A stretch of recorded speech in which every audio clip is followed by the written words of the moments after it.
This is the Music Halls of Fame podcast. This week, we honor the year in music for 2011, along with a member of the Rock and Roll Hall of Fame class of 2011.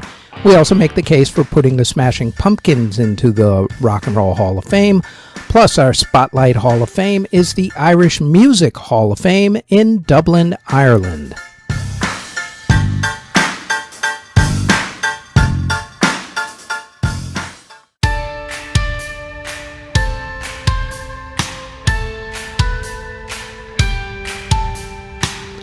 Before we get going with the podcast, like everyone tells you, please like, subscribe, and hit the notification bell so you'll know when these podcast episodes drop, which is usually every Thursday. Now, on to this week's episode.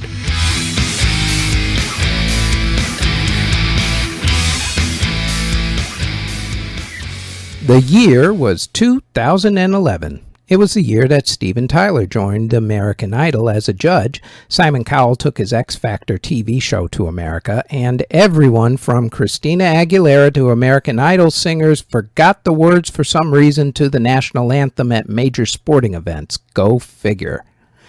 J-Lo and Mark Anthony broke up that year. U2 had the biggest grossing concert tour of all time with $736 million made.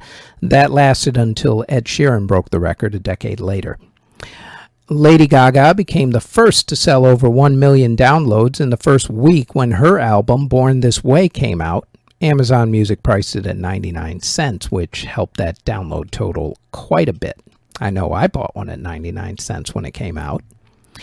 A windstorm made a stage collapse at the Indiana State Fair moments before the band Sugarland was supposed to be on.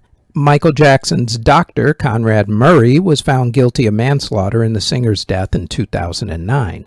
Beyoncé announced her pregnancy at the MTV Video Music Awards, while Justin Bieber was sued by a woman who claimed that the 17-year-old at that point was her baby's father. Bieber won the lawsuit. 2011 was the year of Adele, as her album 21 was the biggest selling album that year. Other big selling albums were the aforementioned Lady Gaga with Born This Way, Lil Wayne's The Carter 4, Jason Aldean's My Kinda Party, Mumford & Sons' Sigh No More, Drake's Take Care, Frank Ocean's Nostalgia Ultra, Jay-Z and Kanye West Watch the Throne, and Lady A, then known as Lady Antebellum, with Own the Night. Two Christmas albums actually round out the top 10, Michael Bublé's Christmas and Justin Bieber's Under the Mistletoe. Adele's Rolling in the Deep was the biggest selling song of the year. Katy Perry hit number 1 in 2011 with Firework, E.T., and Last Friday Night. Coupled with two other songs that hit number 1 in 2010, Katy became the first female artist to have 5 number 1 singles from one album. Michael Jackson, by the way, was the first overall artist to do it with the album Bad back in the 80s. Other big hits were LMFAO with Party Rock Anthem, Pitbull, Neo, and Afrojack with Give Me Everything, Bruno Mars with Grenade and also Just the Way You Are, CeeLo Green with Forget You, which was actually called something else with an F that I'm not going to say right now, Nicki Minaj with Super Bass, Maroon 5 and Christina Aguilera with Moves Like Jagger, and the Black Eyed Peas with Just Can't Get Enough. However, the biggest viral hit of the year was 14-year-old singer Rebecca Black's earworm of a song, Friday. In country music, Brad Paisley had one of the biggest selling and most critically acclaimed albums with This Is Country Music.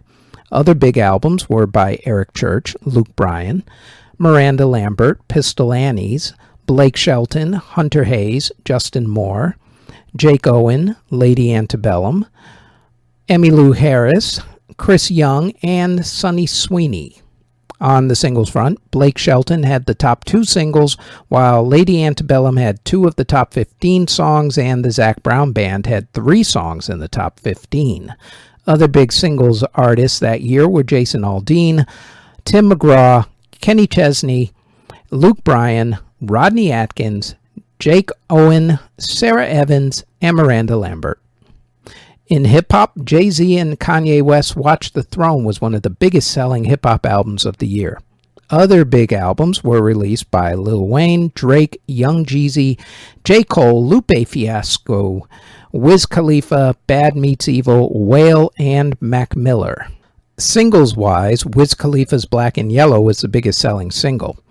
Other big singles were by Lil Wayne, Nicki Minaj, Dr. Dre, Bad Meets Evil, Chris Brown, B.O.B., DJ Khaled, Jay-Z and Kanye West, and Flo Rida. The hip-hop collective Odd Future burst onto the scene in 2011 with Tyler the Creator, Earl Sweatshirt, and Left Brain. 2011 was the year that legit EDM artists dominated the dance charts. Sure, you still had the J-Lo's, the LMFAO, Flo Rida, and Pitbulls of the world out there, but you also had classic EDM tracks that are actually considered to be some of the best songs of the past decade regardless of genre. For instance, Avicii's Levels is considered the greatest EDM track ever released by a lot of EDM fans, and that one was huge in 2011. There was also David Guetta and Sia's classic stadium anthem, Titanium. Rihanna got with Calvin Harris and produced We Found Love, which still rocks the festival grounds. The Skrillex dubstep revolution kicked into high gear with his Bangarang EP. Swedish House Mafia had Saved the World and then got together with Knife Party to put out Antidote. Other artists who were hot in 2011 were Nervo, Nicky Romero, Nadia Ali, Benny Benazzi, Katie B, Chase and Status, Laidback Luke with Steve Aoki, and K-pop dance group 2NE1.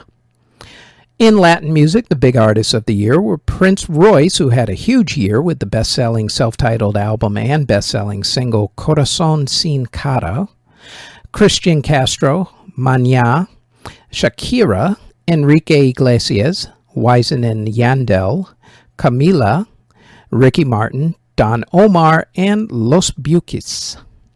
Musicals that opened on Broadway, including revivals, included Godspell, Anything Goes, An Evening with Patti LuPone and Mandy Patinkin, Baby It's You, Hair, Follies, How to Succeed in Business Without Really Trying, Hugh Jackman back on Broadway, Priscilla, Queen of the Desert, the musical, Sister Act, the musical, The Book of Mormon, and Spider-Man Turn Off the Dark, which had the distinction of being the musical people went to in order to see if anybody was going to get hurt at it, as multiple performers had injuries from doing the stunts in the show, sort of like how people go to an auto race in order to see car crashes.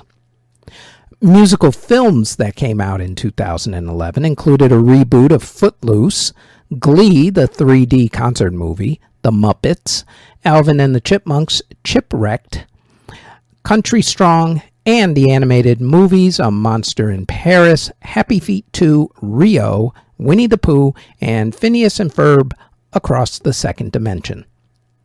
Bands that formed in 2011 included Adrenaline Mob, Art of Anarchy, Banks and Steels, Big Talk, the Chris Robinson Brotherhood, Crosses, Deep Valley, DIIV, Downtown Boys, Seconds of Summer, and Pentatonics. Bands that, of course, disbanded before their inevitable reunions or announced their hiatus included LCD Sound System, Nick Jonas and the Administration, the Jonas Brothers, the Black Eyed Peas, Disturbed, Good Charlotte, REM, Sonic Youth, Velvet Revolver, She Daisy, and the White Stripes. Bands that got back together in 2011 includes Ben Folds 5, Blink-182, Evanescence, Gym Class Heroes, O-Town, and System of a Down. An awful lot of artists passed away in 2011. They include singers Amy Winehouse, Jerry Rafferty, Margaret Whiting, Andrew Gold, James O'Gwyn, Gladys Horton of the Marvelettes, Don Rondo, Joe Arroyo, Ray Herr, and John Larson of the band The Ides of March, Facundo Cabral, Bo Dollar, St. Clair Lee of the Hughes Corporation, Lolita Holloway, Ken Arsapowski of Randy and the Rainbows, Rosetta Johnson, Gil Scott-Heron, Benny Spellman, Janie Lane of Warrant, Fred Farron of the Arbors, Kay Armin, Andrea True, Ronald Mosley of Ruby and the Romantics, Bob Flanagan of the Four Freshmen, Solvi Wang, Cesaria Evora, and Polly Styron of X-Ray Specs. Folk singer Bort Eric Thorensen, opera singer Cornell McNeil, record producers Bobby Robinson, Don Kirshner, and Sugar Hill record executive who was actually the producer behind hip-hop's first big hit from the Sugar Hill Gang, Rapper's Delight, Miss Sylvia Robinson. Also passing away in 2011 were singer-songwriters Debbie Friedman, Bobby Poe, Charlie Louvin of the Louvin Brothers, Marvin Cease, Jean Dinning of the Dinning Sisters, Phoebe Snow, Robert Grill of the Grassroots, Gene McDaniels, Dan Peake of America, Coco Robichaux, Dobie Gray, Sean Bonnewell of the Music Machine, Hilda Heltberg, and Vesta Williams, along with entertainers Georgia Carroll and Betty Garrett, composers Tony Geist, John Barry, Russell Garcia, John Strauss, Eddie Brandt, Peter Lieberson, Yagat Singh, and Milton Barrett, trumpet player Barry Lee Hall Jr., country music singers Doc Williams, Ferlin Husky, Mel McDaniel, Jack Barlow, Billy Grammer, Johnny Country Mathis of Jimmy and Johnny, and Billy Joe Spears, along with violinist Emmanuel Vardy, drummers Eddie Serrato of Question Mark and the Mysterians, Rick Kuntz of the Grassroots,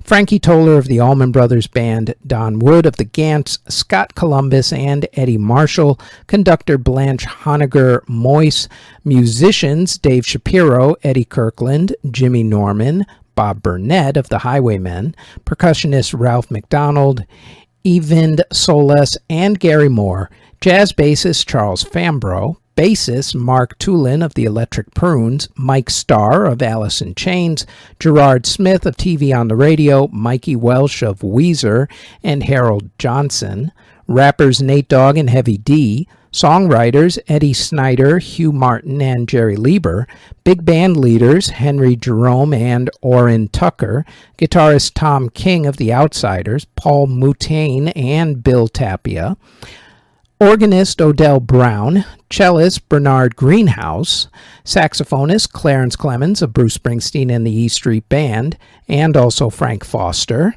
jazz pianist Ray Bryant, pianist Pinetop Perkins, Roger Williams, Johnny Radicano, George Shearing, and Aline Nygaard Rinnaeus, and keyboardist John DeGregorio of the Charlie Daniels Band, Dax Stoke of TNT, and DJ, host of the British TV music show Top of the Pops, and also accused pedophile Jimmy Savile.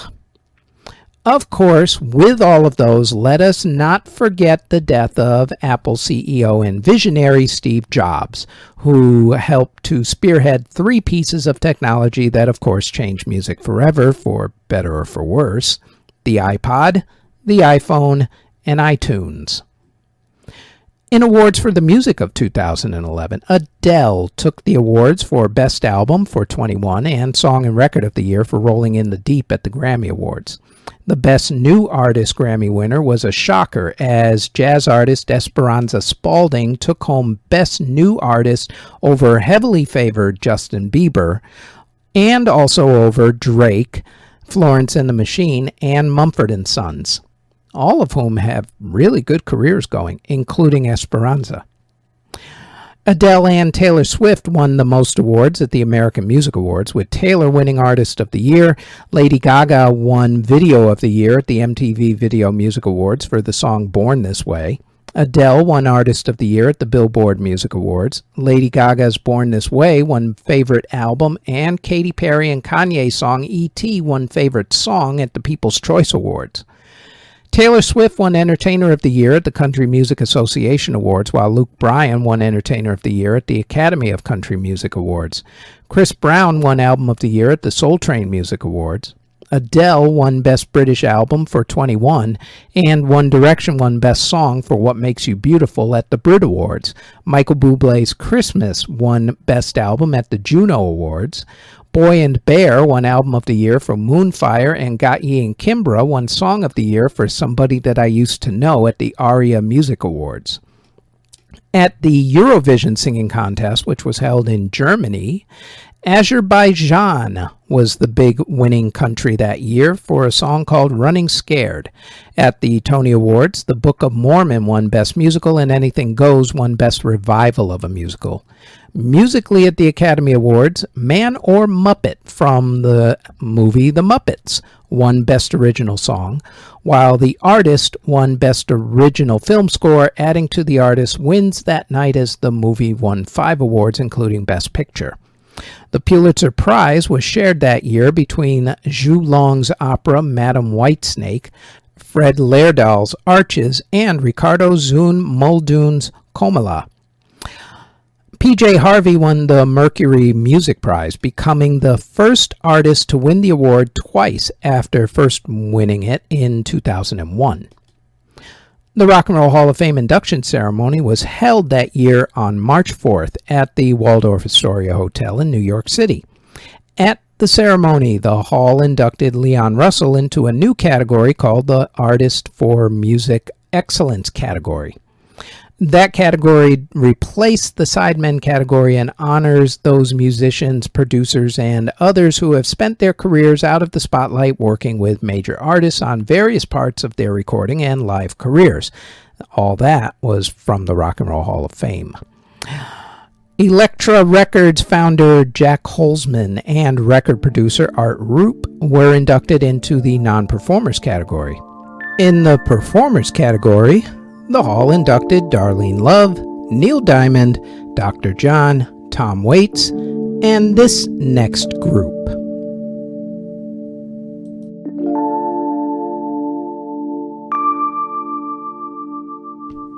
The band and person, Alice Cooper, have made 28 albums so far, 11 live albums and 21 compilation albums. They've been nominated for 2 Grammy Awards and have sold over 50 million records to date. Now, you may be a little confused as to why I said the band and person Alice Cooper. That's because, much like Marilyn Manson and Sade, the band took their name from their lead singer, or, in this particular case, it was the other way around.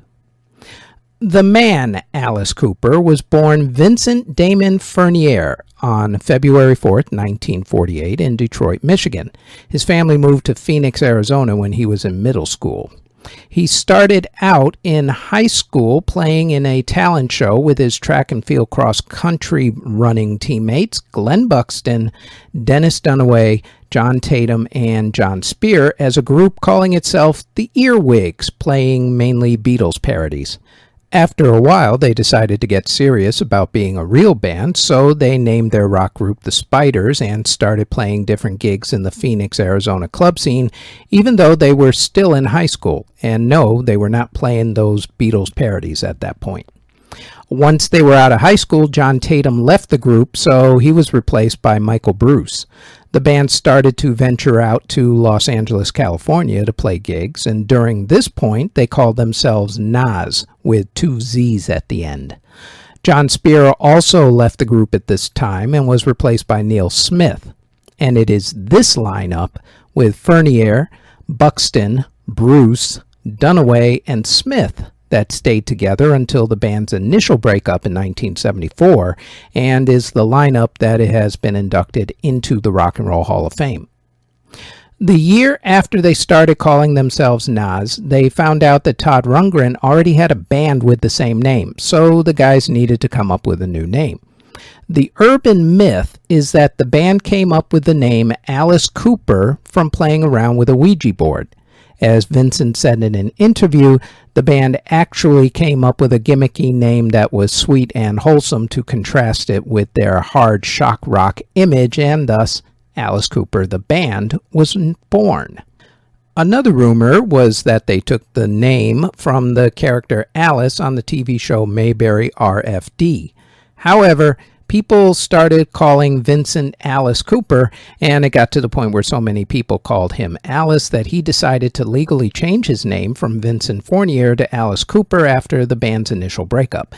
It also helped him to not have any legal issues with using the name when he started a solo career. Another urban myth should probably be dispelled.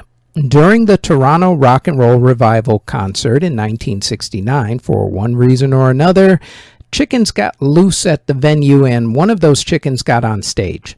Alice took the chicken and tossed it into the air because he thought that chickens could fly because, of course, chickens have wings. For the record, chickens nor turkeys, that's a WKRP in Cincinnati reference, cannot fly, which Alice found out when the chicken dropped into the front section. That was the wheelchair section of the stage, and the poor chicken was ripped to shreds. That's the reality of what happened. What did the fake news media report? That Alice had ripped the head off the chicken and drank its blood. Yeah, and you thought QAnon was weird. He was actually later told to not deny the story because it kind of fit the image of the band at that point.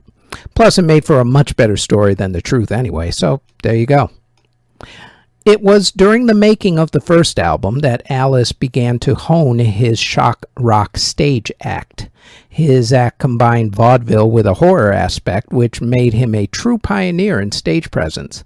As time went on and as more money was made available to him for his shows, he shocked his audience by having snakes, swords, guillotines, and electric chairs as part of his act. In fact, he is known as the godfather of shock rock.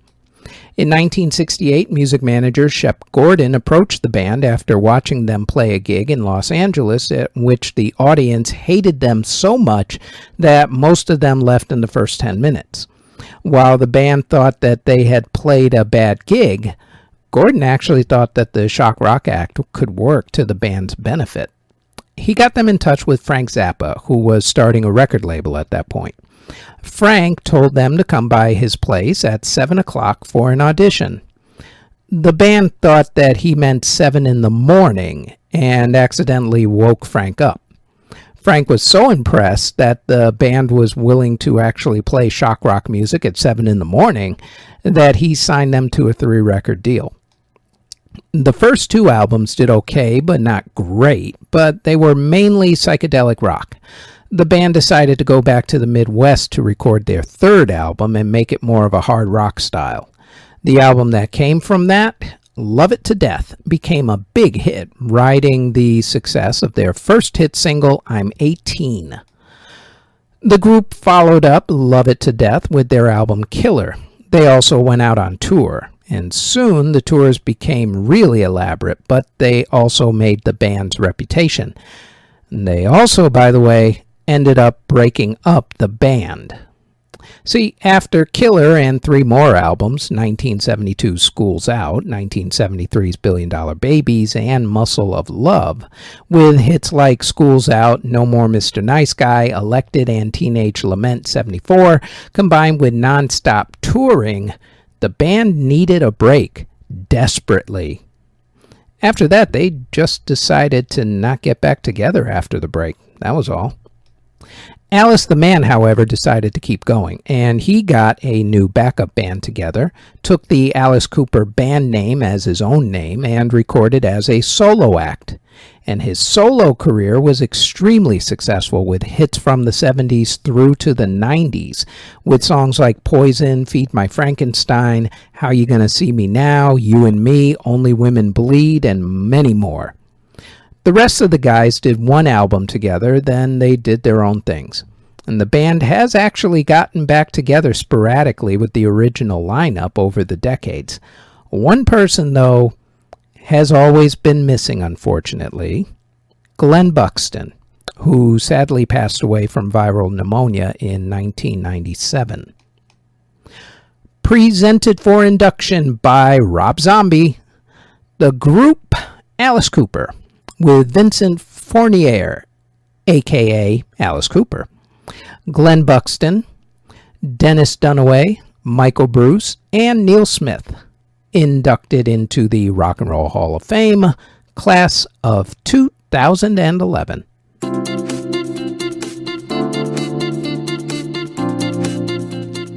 Before we get to the rest of the podcast, we'd like to tell you about our other podcast, the Music History Today podcast.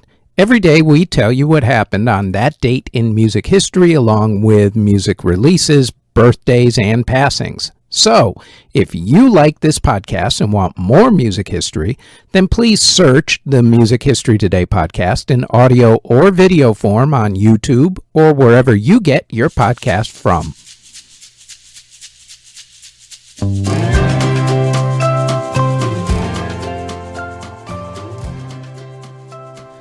This week, we're going to make the case for putting the Smashing Pumpkins into the Rock and Roll Hall of Fame. To the tail of the tape we go. The Smashing Pumpkins had 12 studio albums, 4 live albums, and 7 compilation albums. Of those, 6 hit the top 10, with 1995's Melancholy and the Infinite Sadness hitting number 1. On the singles chart, they had 55 of them, and of those, 14 hit the top 10, with 1996's song 1979 hitting number 1. They were also very well known for their music videos, especially the video for the 1996 song Tonight Tonight, which won 6 awards at the MTV Video Music Awards, including Video of the Year. The Smashing Pumpkins, who were formed in Chicago, Illinois, were different from their 90s alt counterparts in that they didn't come from punk rock roots. Their music, with a few exceptions, was always more melodic than Soundgarden or Nirvana or any group from the Seattle area at the time. Guitarist and lead singer Billy Corgan was the driving force of the group, writing most of the gut-wrenching, nightmare-inducing lyrics. From that standpoint, he did fit the grunge era from the aspect of writing some pretty depressing but cool lyrics. As far as influence goes, you don't have Panic at the Disco, Fall Out Boy, or My Chemical Romance without them. Depending on how you feel about those groups, that's either a good or bad thing, I guess. Now, if you want to get your feet wet with them, then go with Rotten Apples, which was their greatest hits album. If you want a deep dive, then go with their 90s albums especially. Gish, Siamese Dream, Melancholy and the Infinite Sadness, and Adore. They also had the hit song The End is the Beginning of the End, which you can only find on the soundtrack to the film Batman and Robin with George Clooney as Batman.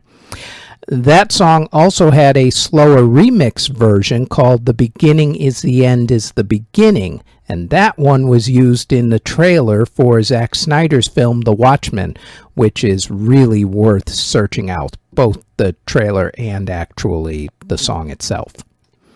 Now, the chances of them getting into the hall for the next few years are probably not the greatest. For starters, the hall's not done seemingly putting in every single 60s band that they can find. And then there's the backlog of bands that are either eligible now or within the next few years, like Beck, Soundgarden, Alice in Chains, etc. Still, the Smashing Pumpkins at least deserve consideration, and hopefully the hall will eventually see fit to put the Smashing Pumpkins into the Rock and Roll Hall of Fame.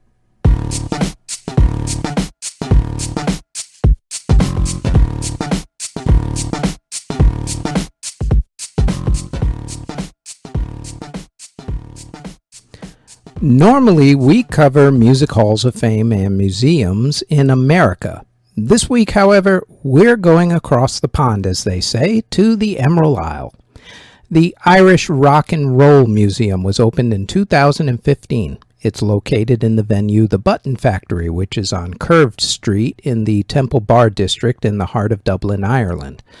Temple Lane Rehearsal Space and Temple Lane Recording Studios are also part of the complex. The museum gives tours of the venues and also has memorabilia and a wall of fame. There's also a wax museum as part of a package deal if you want to go that route. The museum is normally open 7 days a week from 11 a.m. to 5:30 p.m. As of this recording, the museum is open for private tours. Adults are €16.50 with seniors and students at €14.50. But as always with every museum these days, check with the museum's website to see if and when they're open and when, of course, they do private tours before planning your trip. The website is irishrocknrollmuseum.com, and that will be in the show notes. I will also now say that by the strangest of coincidences, this segment was actually scheduled, written, and was about a day and a half away from being recorded when the events that transpired on July 26, 2023 happened. So this segment will not only be about a particular song, but it will also be a tribute to the person who sang it. In 1985, Prince was in an extremely creative zone. Not only was he riding high off of the success of Purple Rain, he was working on his next album, Around the World in a Day, along with material for the next official album after that called Parade, a solo album as an alter ego called Camille, and an album with his band The Revolution called Dream Factory. Both Dream Factory and Camille would be reworked into Prince's album Sign of the Times and also Crystal Ball, which was released after his untimely death in 2016 by Prince's estate. Meanwhile, while Prince was doing all of that, he was also producing and doing side projects with other bands, and one of those side projects was with a group called The Family. They released one album called The Family because, as we all know by now, you can't officially be considered a recording act until you name an album after yourself. Anyway, there's one song on that album that Prince wrote that, much like the album it came from, received very little attention, at least not from the public. As it turns out, though, one artist did notice the song and wrote it to international stardom. Sinead O'Connor was born on December 8, 1966 in Dublin, Ireland as the third of 5 children. Sinead released her critically hailed debut album, The Lion and the Cobra, in 1988, which, to be honest, is my absolute favorite album of hers and one of my favorite albums of all time. That album had some cult hits like Lay Your Hands on Me, Troy, and Mandinka, which earned her a Best Female Rock Vocal Performance Grammy nomination. In 1989, Sinead got to work on her sophomore album. As she was working on material for the album, she came across the Family's version of Prince's song. The song about loss struck a chord in Sinead that reminded her of the loss of her mother, whom she said abused her as a child, but who was killed in a car accident in 1985 before Sinead had made a name for herself. Sinead recorded a 5-minute and 10-second power ballad version of the song, Nothing Compares to You, with her producer Nellie Hooper. Her record label at the time, Chrysalis, put it on her new album, I Do Not Want What I Have Not Got, and released the song on January 8, 1990. The John Maybury-directed music video for it had just a single camera trained on her face with an all-black background, with a couple of shots of Sinead walking through the Parc de Saint-Cloud in Paris, France, thrown in for just a few seconds. The parts where she's crying while she's singing the song in the video are real. She shed some real tears for that video. They were not computer edited. Both the single and the music video were international smash hits. The single went top 5 in 20 different countries, 18 of them number 1, including America, while the album that it came from topped the charts as well. Critically, the song was huge with extremely good reviews. Sinead was lauded for her vocal skills on the song, going from anger to a whisper and back again over and over and not missing a single beat while doing it. When you hear her singing that song, you would swear that she was the one who wrote it because you believe she's feeling everything that she's singing in real time. Sinead's version of the song has also made a ton of greatest hits of the 90s, greatest songs of the 90s, and also greatest hits and greatest songs of all time lists.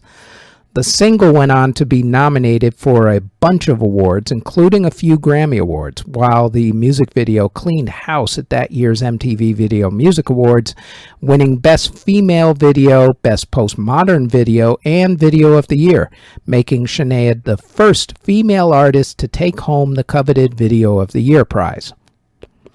In 1993, Prince would release his own recording of his song, but As beautiful as his version is, Sinead just nailed it better.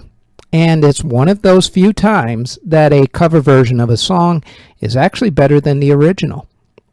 However, Nothing Compares to You and Purple Rain were the two songs most used when Prince would tragically pass away himself in 2016. In fact, there was a worldwide radio simulcast of Sinead's version of Nothing Compares to You exactly 15 days and 7 hours after Prince passed away, in honor of the lyric that starts off the song, quote, "It's been 7 hours and 15 days since you took your love away." In short, it's an extremely well-written song, as you would expect Prince to have written, along with one of the most emotional, gut-punching vocal performances of the past 50 years, masterfully sung by Sinead O'Connor. Every generation needs an artist who pushes the buttons and agitates in order for some conversations to start up. Sinead was definitely one of those artists for Generation X. In fact, she was a wrecking ball. But it was her cost for having strong opinions and having a voice to say them. She gladly paid the price for it. In order to understand her impact, you have to remember the times and the place that she came from. Ultra-conservatism was huge in the Western world in the 1980s and even into the late 90s. Ronald Reagan and George H.W. Bush were the presidents in that era. The moral majority Christian conservatives were in control of the media and government in America. In the UK, Margaret Thatcher and John Major were prime ministers during this time. And in Ireland, you had the battles and the bloodshed between the Catholics and the Protestants, and also the power of the Catholic Church. The Irish part is what molded Sinead. The American part is what almost crushed her career completely, or rather, as she put it, the career her record label wanted her to have. After the success of both the song Nothing Compares to You and the album I Do Not Want What I Have Not Got, Sinead became one of more than a few artists who bit the hand that fed her and rightfully railed against the music industry, famously boycotting the Grammy Awards in 1991 at the height of her popularity. She boycotted a performance on Saturday Night Live when it was announced that the guest host that night was shock comedian Andrew Dice Clay, who was known at the time for making misogynistic jokes. She said that she would not play in a stadium that played the American national anthem before her concert, which got Frank Sinatra so angry that he said during his own performance that he would, quote, "kick her ass," end quote, because beating up a woman is good. She took on abuse by the Catholic Church by ripping up a photo of the Pope during a performance on Saturday Night Live on October 3rd, 1992, and then screamed, "Fight the real enemy," which got her into a ton of trouble and derailed her career for a time in America, or, as she put it, the career her record label wanted her to have. During the next week's episode of Saturday Night Live, guest host Joe Pesci held up the retaped photo of the Pope and said that if he were the host that night, he would have hit her. To which the audience applauded loudly because, again, hitting women is good? I don't get what was with the whole hitting women thing. Even famous church agitator Madonna went after Sinead for doing what she did, though most people pointed out Madonna's hypocrisy and history and just figured that Madonna needed some extra publicity for the sex photo book she was selling at the time. A few weeks after that, Sinead was booed mightily at a Bob Dylan tribute concert. On stage, fellow performer Chris Christopherson held her close to him, protected her from the crowd, gave her a hug, and said to her, quote, "Don't let the bastards get you down," end quote. Funny thing was, Sinead was years ahead of her time in protesting the sexual abuses of the Catholic Church, as the accusations of sexual abuse by priests and the cover-up by the Catholic Church would start to become news, both in the media and in the court systems worldwide about a decade or so later. Then there was Sinead's search for meaning in her life through different religions. She was ordained as a minister in the Latin Tridentine Church, which is a denomination of the Catholic Church that is not under the Pope's control, back in 1999. She eventually converted to Islam in 2018. As people have aptly pointed out, she had her struggles as well with mental health issues for decades, including being hospitalized after sending out tweets, now called excesses, who knows, where she had talked about killing herself. She had been diagnosed with bipolar disorder.